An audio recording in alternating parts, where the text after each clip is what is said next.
Hi everybody, this is Merle from Merle's Kitchen, and today we are going to make a batch of buns. We're going to do 2 dozen, and it is my 65th birthday, so I am here to celebrate my birthday and create a special video for everyone so that you can enjoy buns on your birthday, whether it's 65 or 25, you choose. So I have all my ingredients here. We have water, oil, eggs, salt, sugar, and of course yeast. And I use fast rising yeast rather than having, if you don't, you've got to mix this in warm water with sugar, and it takes about 8 to 10 minutes for it to come to a foam. Fast rising is just so much easier. Now I also have with me today my handy dandy temperature. So the tools, this is for measuring the water, and I did it a few minutes ago for taking the temp. And we are right on. I like it at about 110, and it is 109, 108, which is perfect. My favorite tools for mixing are, of course, your whisk. And then I used to use a round spoon, but in the last little while I found this type of a spoon I like better. It gets around the edges of the bowl, just a little nicer for mixing. So I've actually switched to this style of a spoon instead of my rounded wooden spoon. So we are going to start, and of course we have flour, and today I use white and whole wheat. I like to start with whole wheat because it's a little harder to mix in the whole wheat than it is just the plain white. And so I always finish with white but start with whole wheat when I'm doing my mixing. So first off, I've got my 2 eggs measured, and I'm going to whisk those first. Just easier to whisk them.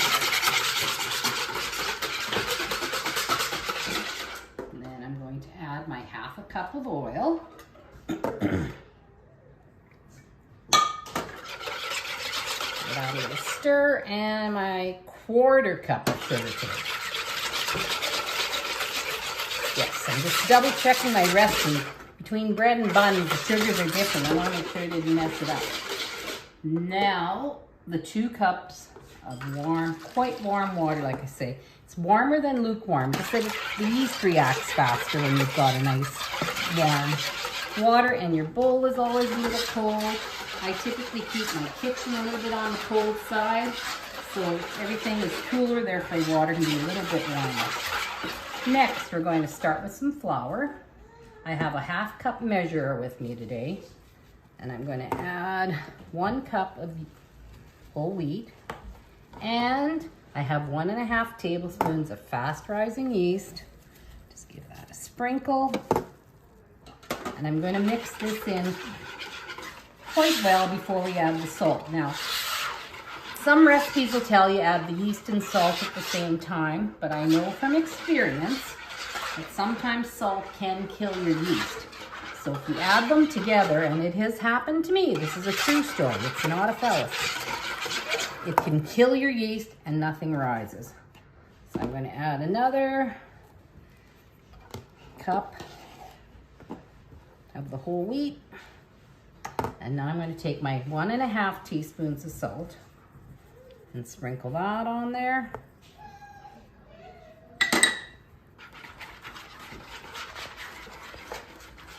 And if you hear some extra noises, it is my birthday, so I do have a little bit of company. My grandson is here, and my other daughter, as well as the father of the baby. So, 2 daughters, son-in-law, baby, and 3 dogs. But those dogs, 2 are in crates. They're just too much noise. So, I don't like to get my whisk too thick because then I'm losing all of my good mixture. So once I've done about 2 cups, I take that away, and I'm going to toss that in my sink. Now I'm switching to the wooden spoon.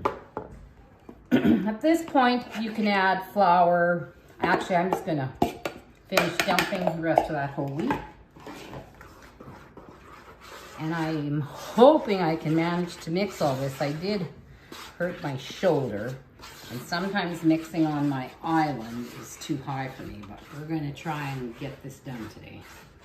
So you're just mixing it around, and I have a fairly new Tupperware bowl, nice plastic. So you'll see like the flour doesn't stick to it, and it's just because the sides are still quite slippery. If you get an older bowl, it'll stick more because it just seeps into it. So we're going to do a cup here.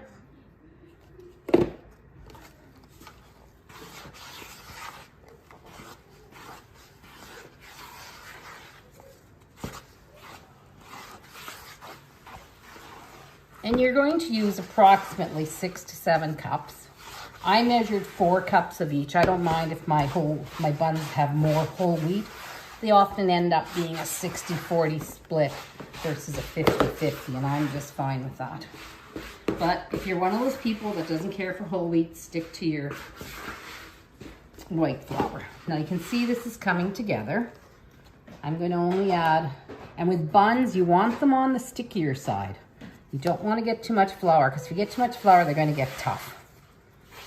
Bread, you can use more flour, because you want it a little bit more on the firm side. But for buns, you definitely want them on the soft side, so make sure they're a little wee bit sticky. And I'm going to have to dump this on my granite counter here pretty quick, because it's coming away from the sides nicely. And to finish it, I am going to have to use my hands. So, I'm just going to move this out of the way. And I'm going to sprinkle some flour on the surface here. And just like that. And to clean my spoon, I typically put a little bit of flour with it. I do not like to waste my precious dough.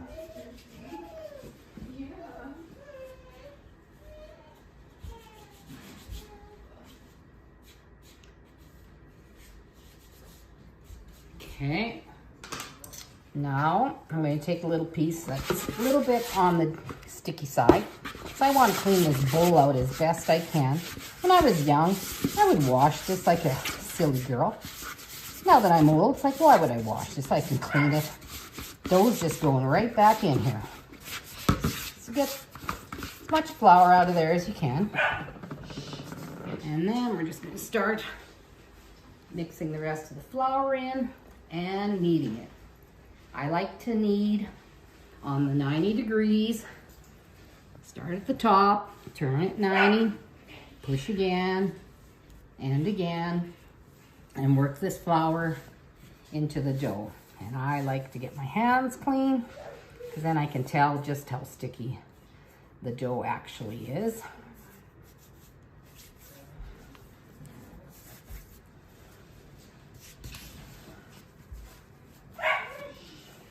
And I can tell, I'm pretty sure I'm not going to need much more flour in this.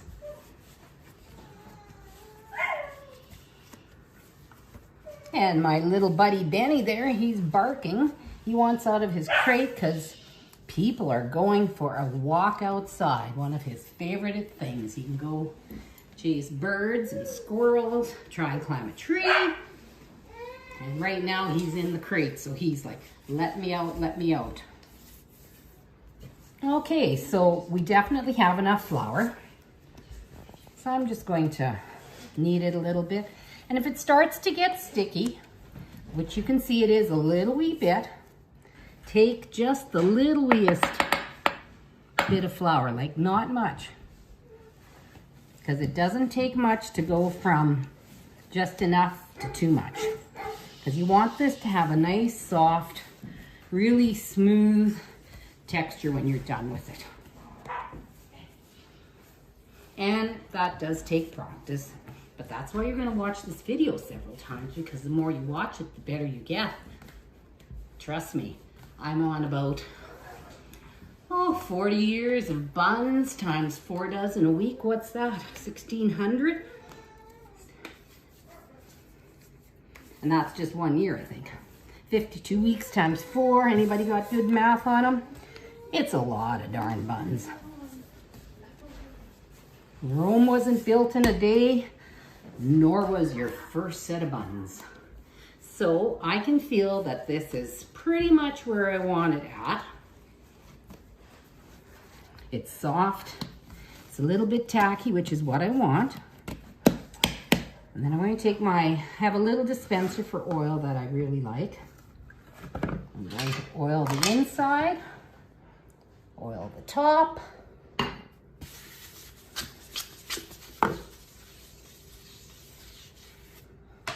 And then I just take my hand and I rub inside this bowl. And the reason you're oiling it is that you want your dough to rise. If it's sticking to the sides of the bowl, it's not going to be able to rise. And that's the whole point of yeast. And your buns is getting it to rise.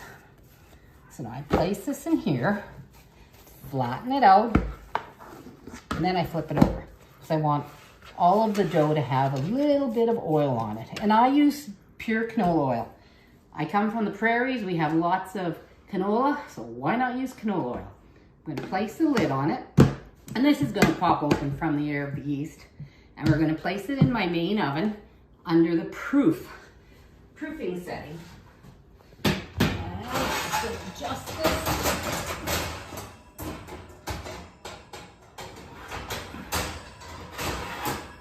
Slide it in. And we turn the oven on, we hit bake, 85 degrees. Set point, and then it says proofing. So we're going to set this now, the timer, 15 minutes, and then we are going to punch, and we're going to do that 3 times. So we will show you, we'll be back in 15 minutes, and we'll show you how to punch the dough down, and peace out and see you later. Okay, folks. We have our first 15 minutes of proofing done. And I'm going to set my timer now. I know I need another 15, and this is going to take me 1 to 2 minutes. So I'm going to set today 17 minutes. Then when my hands are all greasy, I don't have to redo it. And something else I like to do, just because I do not enjoy cleaning my granite every time I do something. And it can make marks, there might be grease on it. So now I just use a tea towel, and then I don't have to clean it every time. So there's the bread. It wouldn't be double yet, or the buns, dough, whatever you want to call. And I always grease my hands. And just put it on like you would lotion all over your hands. And then you're going to turn your bowl. You can kind of even hear that. Sometimes the air squeaking, but what you're doing by punching is getting that air out of the dough. And you can see these little bubbles. We're trying to squeeze as many of them out as we can, because otherwise you're gonna have air bubbles inside your dough when it comes time in your breads or buns. So you want to just do that. Like I say, probably doesn't take me much more than a minute. And you'll hear a little pitter pitter patter. The dogs came in from their walk. So now they're probably going to want to talk to me. Yeah, there goes the talking dog, thinking she needs a treat because she came back in.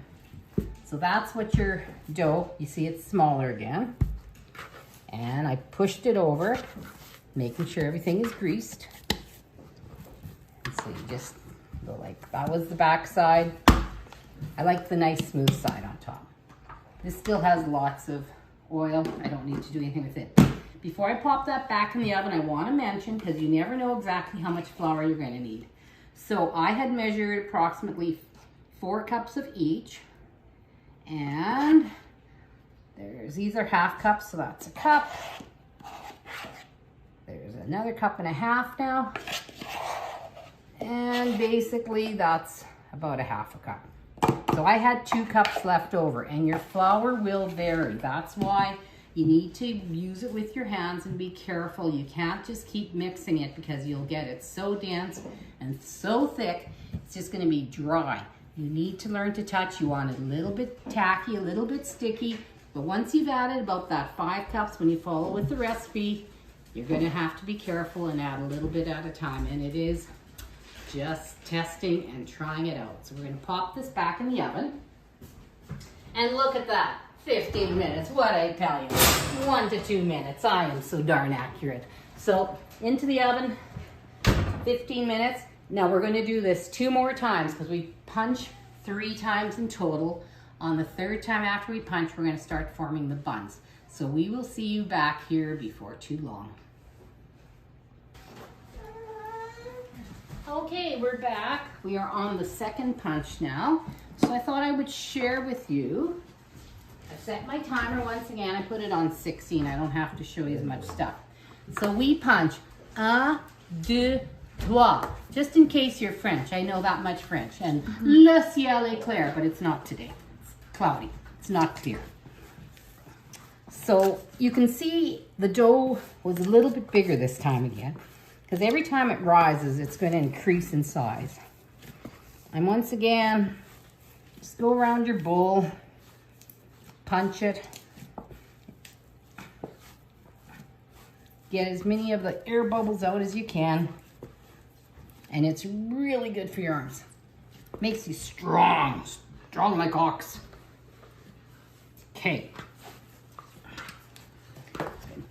I'm a little short for this bowl, but anyway, it's a good bowl. It's just the sides are higher. I have another one with lower sides. It's easier for me, but I'm on my tippy toes, so I'm much taller now than I was. And being 65, you shrink. I just got taller. Okay, now you see that side looks like that. It's got the marks. Flipped it over. Nice smooth top. Still oily on top. Back in the other 15 minutes, and then we are going to start making buns after the third punch. So next video, we're going to punch and start making buns.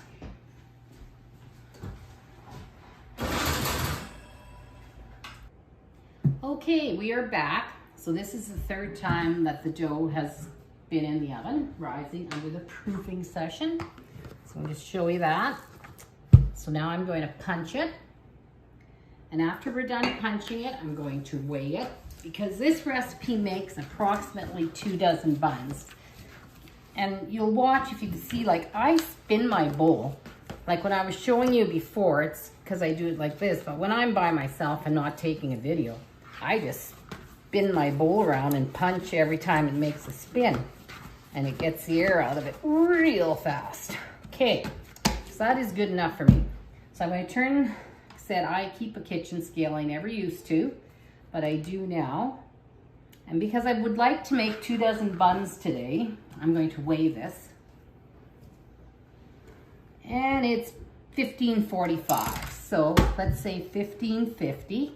Who's fast? 750 is 1500.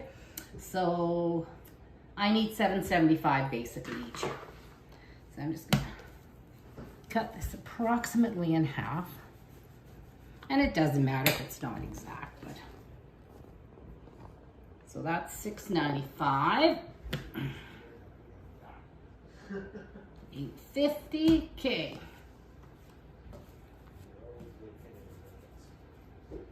I think I said I wanted around 775. There's 782, close. 782. 763, little tiny dab. 769. 774. There, I said 775. So we're going to put this one back in the container for a few minutes. I'm going to get rid of this. And I have my pans prepared, and I'm going to use parchment paper. When the pans are made, you can use them. They're non-stick, but as they get marked, I find it's just difficult. They stick, and it's just annoying. See, if you don't have parchment, give them a light greasing again with some canola, and then, yeah, instead of using parchment. But I use parchment all the time. It's my go-to. Doesn't matter basically what it is. I use parchment paper. So I'm just going to grease my knife a little bit. So I'm going to cut these. So I know I want to make about 12 buns out of this. So again, if I was smart, I would have had this calculated. 8, so I need 775 divided by 12. I think I have a calculator right over here if I can find it. Who's quick on a calculator? Never thought of having this for you. I should be able to find it. Here we go. Calculator. Oh, don't tell me you want me to pay for this, because I'm not paying for a calculator on my iPad. Do you have your phone handy, Carrie? Calculator, conversion, that won't work. 240. I need to do math. 6 times 6 is 36. That would be 50. I'm going to go with 70 times 6 is 420. Then we close. So, and for the first, we're just going to make it. So you're going to cut off a piece of dough. And I just simply fold it in my hands like this. So you want a nice round top on it. You flip it over, take all the insides, squeeze them together. That's the back side of the bun. But if you don't put these together in a seam, then they're not going to stay together. So I'm going to place that on my pan about like that. And we're going to weigh these after just to see. I'm just going by the size of the dough. And before I had a scale, I never ever measured buns and they all came out looking the same, and it's just fine. So again, squeeze it a little bit. Make sure the bottoms are tucked in together. And I've seen people, they do the rolling thing like this between their hands. And if you want to learn how to do that, you can, but I don't. I've learned to do it like this and it works just fine. Squash them a little bit. You want space between your buns. You don't want them touching because they have to grow. And if you don't leave room, well, they're just going to get really big and high and they're not going to spread out. And every time I grease my hands, I touch the tops of the buns so that they can just keeps them soft and moist. They don't dry out on the tops while we're doing this. Now this piece I can tell is just a little bit smaller, so I just simply grab a little chunk of dough, stick it in, squeeze it, and you can probably tell when I place this one down. I know for a fact that this one is smaller. It's probably hardly 60 grams. So out of curiosity, this is the biggest. We have 3 different sizes here. And I'll turn my scale on. I'm going to say it's about 80. 83, pretty close. This one is probably about 75. 72. And this is like 60. This one's really tiny. 66. And I'm not going to worry about them because we're going to show you after they're done baking that they all kind of came out uniform anyway. But because I would like them around that 65, there's 64 grams, that is just fine for me. Like I say, I just roll them around my hand, make sure the seam is done at the back of them, place it on, push it down, a little bit of grease. This pan actually will hold 15 buns quite nicely. That was 67 grams. So depending, if you want bigger buns, like if you're making homemade burgers, sometimes you want a bigger bun. I'll sometimes make them 85, but it's a pretty big bun. And then it's a pretty big hamburger that goes inside of it. And so I just find a lot of people don't want to eat that much. So this is about 70, this one, because it was 64 and I grabbed a little piece to put on with it. And I'm probably going to put 15 on this pan just because I like the way 15 buns rise together versus 12. Because otherwise the end bun is going to be quite crusty. And this is 65. Little chunk with it. And if I think about it, 7 times 12 is 84. If I hadn't had to think on the spot, I would have known that 70 grams for a dozen buns is what I need. 67. And the more you do, the easier it is. And trust me, it does not matter if they all aren't the same size because not everybody wants a big bun or a small bun, so they can all pick and choose how much bun they want to eat. Hands are getting a little bit dry, so again, I'm just going to simply tap the tops. And you can see there's probably about an inch between them. 59, 68, perfect. And I'm not sure where you are, but the sun is going down. It is winter time, but the days are getting longer. Yay! Winter is leaving soon. Yeah, 2 months away. 61, 66.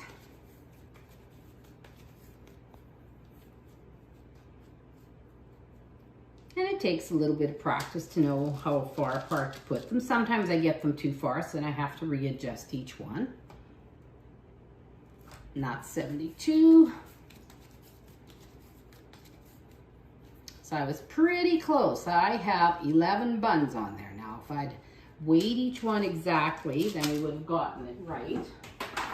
And you can see this dough is risen already a little bit. So I'm just gonna punch out the air in it. And if it's sticking at all on your countertop, just throw a little bit of oil on it.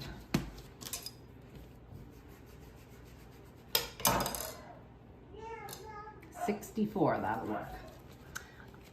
I guess I go really fast. So when I grab the piece of dough, I always stretch it a little wee bit and make it soft and just work around each edge, tucking underneath, I guess you would say, because underneath there are the edges, and you're going to squeeze them all together.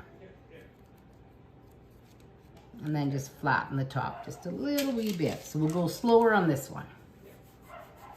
Cut another piece. 68, that's going to work, and I'm going to grease my hands again. So I just squeeze it to get the air out. Squeeze it, and then, like I say, kind of make a ball and get all those centers together. Octopus, maybe? Does that look like an octopus to you? And then just tuck those all. Make sure you squeeze them. So you want them, and we'll flip the buns over if you remember afterwards, just to show you what I mean by making sure they, because this is all going to go together as it rises. Put that one there.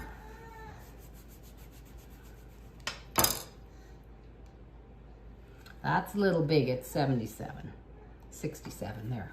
So again, squeeze it. Just get the air out of it is the biggest thing. And if you've punched it really well, there shouldn't be much air at this point. You should have gotten most of it out.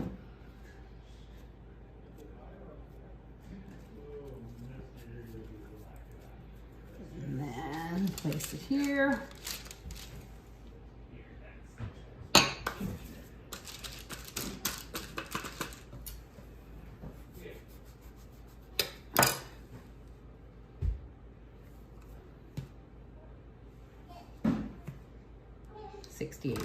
So again, you can see it looks like that. And I just, basically, I'm going to bring everything to the back side so that I can have a nice smooth front. Because you want the top of your bun to be as smooth as possible. And by squeezing a little wee bit, it pops the smoothness to the top of it. This is underneath it. And like I say, if you don't think it's round enough, do some of these squiggly wiggly things. Trust me, when they rise, I've had people help me and they are all different sizes. I'm like, oh my God, they're never going to be equal. But magically, they just keep rising and they all form together and they're going to be beautiful when you pull them out. So like I say, I've put 15 on this tray. My next step to keep the tops nice and moist is I like a nice cotton, very well washed cotton tea towel. These are getting older, so they're perfect. And then I take a plastic bag, I slice it apart, and I simply cover this. And they need to rise at a total of about 30 minutes. I know that my oven to get to 335 takes about 10, 11 minutes. So I'm gonna let these rise. I'm gonna set my timer for 20 minutes. I'm gonna pull them out of the oven and turn my oven on to 335. We'll take a picture. I'm gonna take a picture, a still picture, and Carrie can actually probably grab one. So they look like this, and we will show you what they look like before we put them in the oven, because they're going to double in size and they're going to be touching and rise up a little bit. And there, folks, is your first batch of buns. And we'll be back to eat them very shortly.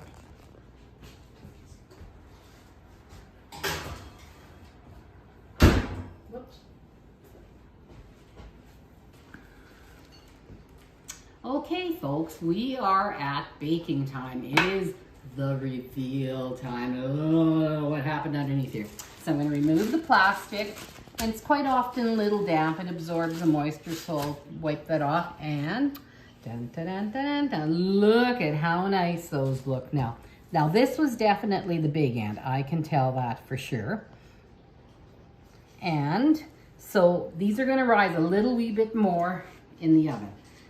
But not a lot, so you kind of want them the size you do want before you put them in the oven. So this is about a 30-minute rise. It might have been a little bit longer. It's my birthday. I'm 65, getting old. Memory's not as sharp as it used to be. Forgot to set the timer. Folks, set the timer. That's all I can say. My life is full of timers. And see this little bubble? That's a little tiny air bubble that I didn't get out of my bun. fault. I wouldn't pass a baking contest with that bun. So we are going to put these in, and I'm just going to cook the one batch. 335 is convection, so I bake buns at 335. And I am going to turn these 180 degrees. So I'm setting my timer with buns 14 minutes. That time I set the timer. And I'm going to do a 180 degree turn. And then I'm going to bake them about another 4 to 5 minutes, depending what they look like. Because in my oven, I know 18 to 20 minutes is all I need for a batch of buns. See you shortly, and we'll be testing the bun. Okay. Here we go. Those are looking beautiful. They hardly even need to be turned. They're baking so evenly, but you notice, see, it's a little bit browner here than at the back. And I have watched America's Test Kitchen, and they say always turn your baking. So 3 more minutes is all those puppies need. Timer 3, done. And we will be eating soon. Okay, folks, the buns are done.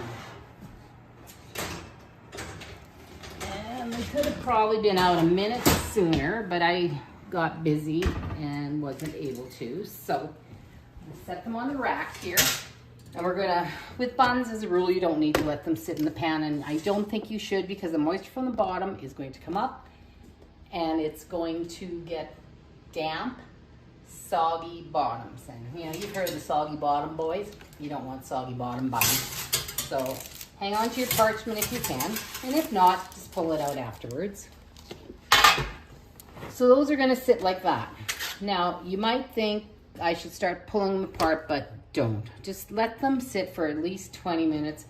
Even to eat one, give it 15 or 20 minutes before you put butter inside it. Just, otherwise the butter just soaks in. It's not good. Trust me, you wanna let your bun sit 15, 20 minutes.